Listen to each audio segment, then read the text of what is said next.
Hey, what's good everyone? It's your boy Steva on CRD channel. Halo teman-teman semua, selamat datang di video ini dan selamat datang di segmentasi baru di channel CRD. Well, sebenarnya nggak segmentasi yang baru-baru banget sih, lebih ke arah segmentasi yang udah ada tapi gue agak upgrade dikit. Biasanya kan kita review kamera ya, review kamera secara in-depth, review kamera ya secara umumnya lah gitu. Tapi di segmentasi yang gue bikin ini, khususnya untuk kalau hostnya adalah gue namain konten ini bernama Rehat atau Review Curhat.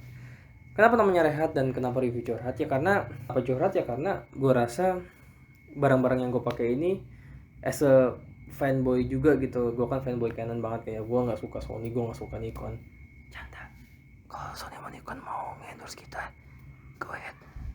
Setiap barang yang kita punya itu kita pasti punya namanya love and hate ya, sama aja kayak hubungan gitu. Kita hubungan sama orang gitu, kita pacaran pasti ada love and hate nya gitu, nggak love terus gitu, pasti akan ada suka dan dukanya. Nah itu kurang lebih sinopsis dari segmentasi ini. Dan kenapa gue namain Rehat ya karena gue mau review itu sambil istirahat aja gitu, sambil santai gitu, nggak terlalu nggak terlalu serius, nggak terlalu apa. Jadi ya bener-bener kayak pengen open diskusi aja gitu, kira-kira teman-teman kalau pernah pakai barang yang gue review ini gimana kesannya gitu, curhatan juga seperti apa. Jadi kita semua bisa diskusi di kolom komentar. Dan korban untuk Rehat episode pertama ini adalah kamera kesayangan gue yang udah pernah masuk ke rumah sakit sekali untuk operasi satu organnya, adalah ini, Canon EOS M50. Oke, jadi mari kita mulai konten Rehat ini dengan M50 ini. Oke, M50 ini kamera yang lahir tahun berapa gue lupa, udah cukup lama lah.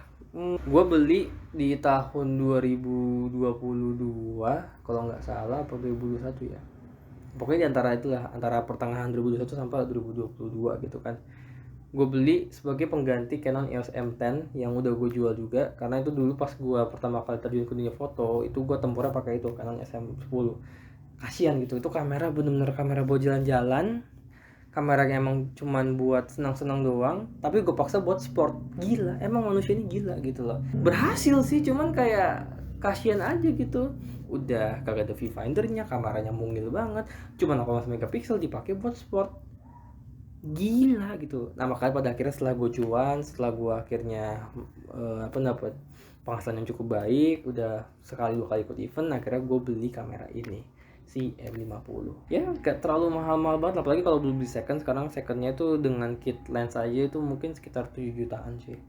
Si M50 ini kamera bersensor APS-C, ukurannya itu 24 megapiksel ya, ini APS-C bukan full frame. What do you expect this little camera is a full frame? Apa lo pikir ini adalah Sony ya, kamera full frame tapi kecil banget. Ya gue pernah megang soalnya gitu. Dan emang gripnya itu bagusan si LCR yang gue pakai sekarang rekam ini. Oh ya, by the way, lu tau gak sih gue ngerekam pakai LCR?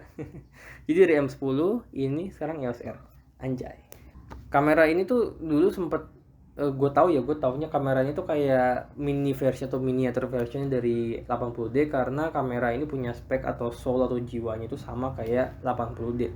Jadi kalau orang bilang, mungkin beberapa ada orang bilang gitu kayak ini adalah kamera 80D yang dikecilin, gue setuju karena speknya sama dan agak sedikit diperbaharunya apa, dia 80D itu kalau nggak salah masih pakai Digic 6 kalau nggak salah. Di kamera sudah menggunakan Digic 8, itu dua generasi lebih baru ketimbang si Digic 6 yang ada di 80D kalau nggak salah ya. Ntar gue cek lagi, ntar gue taruh di sini. Terus kamera ini sekarang kalau di 80D itu cuman mentok di cepat 80-60 frame per second, ini sudah bisa ngerekam 4K di 30 frame per second. Tapi tapinya dia memang sih bisa ngerekam 4K gitu, emblemnya tertera jelas gitu 4K, emas gitu kan, 18. Tapi useless ya, useless gitu. Loh, uselessnya kenapa bang? Kok bisa useless? Kan ada 4K nya. Ya karena nge-crop itu satu. Oke lah, mungkin teman-teman merasa bahwa 4K di crop ya nggak masalah, karena ini kamera juga nggak mahal-mahal banget dan emang tidak ditujukan untuk profesional. Masalahnya ini udah nge-crop, dual pixel autofocus juga hilang ya, lu nggak bisa pakai dual pixel autofocus tapi diganti jadi contrast autofocus yang itu nyebelin banget, bener-bener lemot, nggak akurat. Pokoknya kalau lu adalah seorang videographer yang memanfaatkan dan percaya sepenuhnya kepada kamera, jangan sesekali pakai 4K di kamera ini. Udah nge-crop, dual pixel autofocus yang nggak guna, karena dihilangin, di offin, dan diganti sama kontras AF yang bener-bener useless, nggak guna itu kontras AF. Udah gitu rolling shutternya jelly banget, bener-bener kayak bendy gitu ya, kayak itu bener-bener apa ya, nggak bisa dipakai gitu loh kalau syutingnya kecepatan atau kayak action atau bahkan kayak dokumentari run and gun jurnalistik aja, itu nggak akan bisa cuy, nggak mau mumpuni. Bener-bener rolling shutter tuh parah banget. Minimal banget kalau lu pengen pakai 4K nya lu di tripod kayak gini ya, cuman kayak apa namanya, kayak talk head gitu kan. Interview mungkin itu masih bisa, tapi kalau untuk dipakai kemana-mana gitu kan, apa namanya, useless gitu, karena rolling shutter tuh kebangetan banget gitu, benar-benar harus steady ya. Minimal kalau lu mau enak ya mungkin pakai stabilizer gitu kan. Itu adalah poin berikutnya dari kamera ini, nggak punya IBIS itu. Gua nggak tahu seri A6000 mana yang udah pakai IBIS, tapi yang jelas kamera ini belum punya IBIS tapi sudah punya IS digital atau digital image stabilization, yang gua saranin banget untuk jangan pakai itu sih.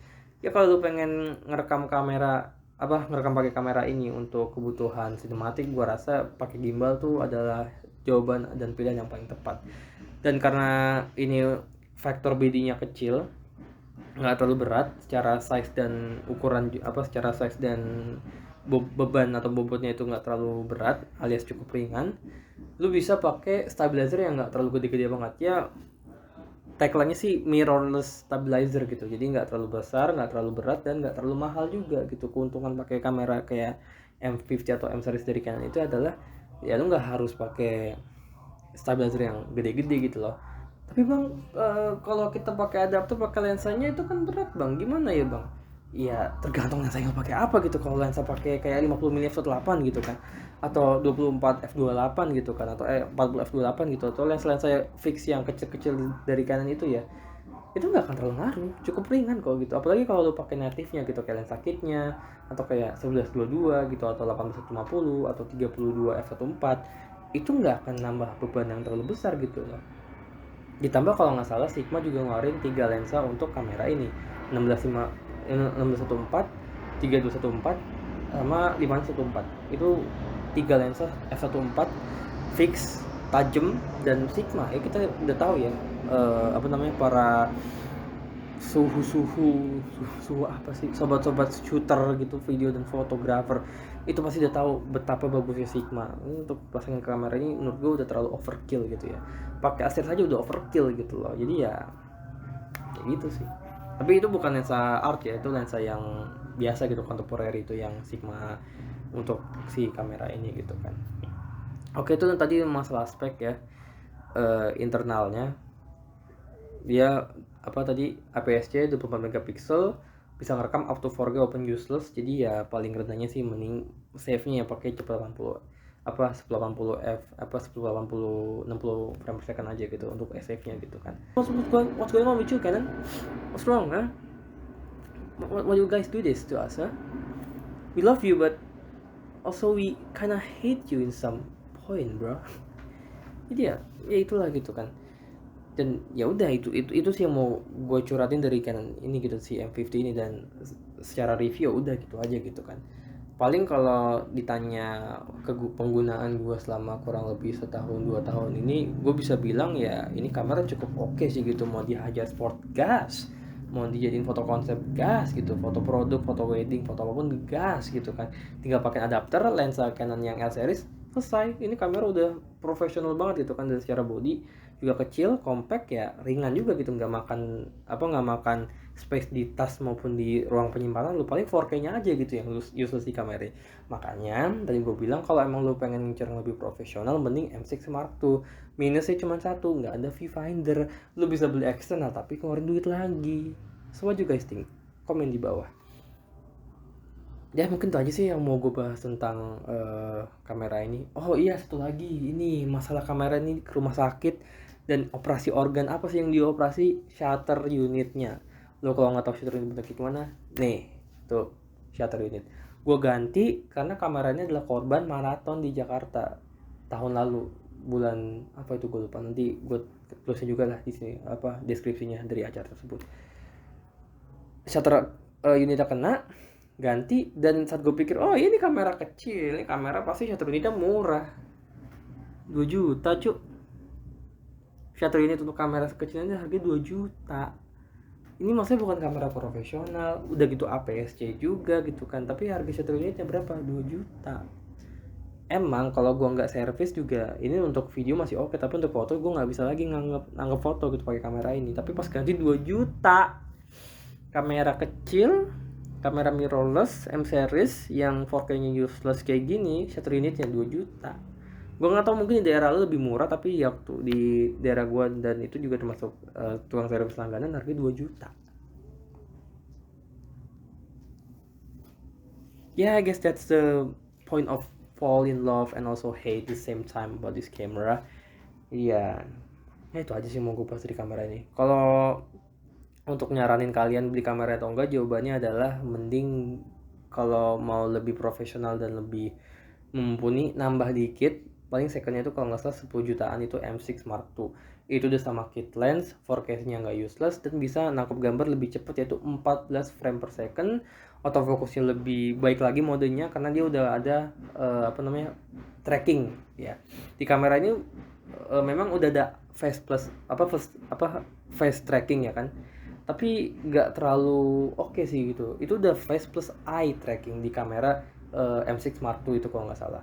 Dan dia ada point tracking kalau nggak salah di EOS R, dan beberapa jajaran EOS R ini juga udah punya point tracking. Jadi point tracking itu adalah lu poin nih satu titik nih kan, lu fokus satu ntar dia ngikut, jadi dia kemana itu diikutin, jadi nggak mungkin miss fokus lah kalau pakai kamera. Jadi mending menurut gua kalau mau lebih profesional tapi minusnya cuma satu yang ada viewfinder, mending M6 Mark II. Tapi kalau untuk vlogger, untuk orang-orang biasa dan lu pengen punya kamera DSLR tapi nggak mau terlalu berat ya, sorry, kenapa sih gua, lu kalau pengen kamera yang gaya-gaya DSLR tapi nggak terlalu berat, punya viewfinder, ya menurut gua ini sih M6, M50 gitu kan. Tapi kalau lu beruntung bisa nemuin M5, menurut gua mending ambil M5 sih, walaupun secara spek lebih rendah ketimbang M50, tapi secara fitur dan fitur eksternal dan internalnya itu lebih baik sih menurut gua di M5 itu ketimbang si kamera mungil ini gitu kan. Emang sama-sama mungil tapi secara eksternal tuh lebih baik ketimbang kamera ini. So ya itu is up to you lah. Tapi menurut gua kalau M50 ini ya nggak jauh-jauh dari vlogger gitu kan, dari orang-orang yang emang nggak terlalu profesional, yang biasa-biasa aja. Menurut gue marketing dari M50 ini sih ya itu, karena kalau lo cek di Instagramnya gitu kan, atau ini cari aja gitu poster M50, itu pasti rata-rata adalah ada orang megang tripod, diarahin ke sini kameranya pakai flip screen vlogging. Jadi kamera ini dibikin untuk apa? Vlogger, bukan untuk profesional fotografer kayak sport gitu ya. Aneh gitu kalau lu pakai gini untuk ya bisa, cuman tadi itu ganti shutter unit 2 juta gitu kalau emang udah waktunya gitu, kayak pemborosan gitu menurut gua. Ya mungkin aja sih rehat untuk episode pertama ini soal M50 ini gitu loh. Gimana menurut lu semua? Apakah yang gue omongin ini cukup related ke kalian atau enggak? Ya kita diskusi aja di kolom komentar. Kalau menurut teman-teman ada yang kurang gitu, mungkin gue kurang menjelaskan atau kurang menjelaskan pengalamannya, lu taruhlah di bawah gitu. Mungkin lu punya pengalaman yang lebih busuk soal kameranya atau lebih malesin dari kamera ini, tinggal kolom komentar di bawah ya kan.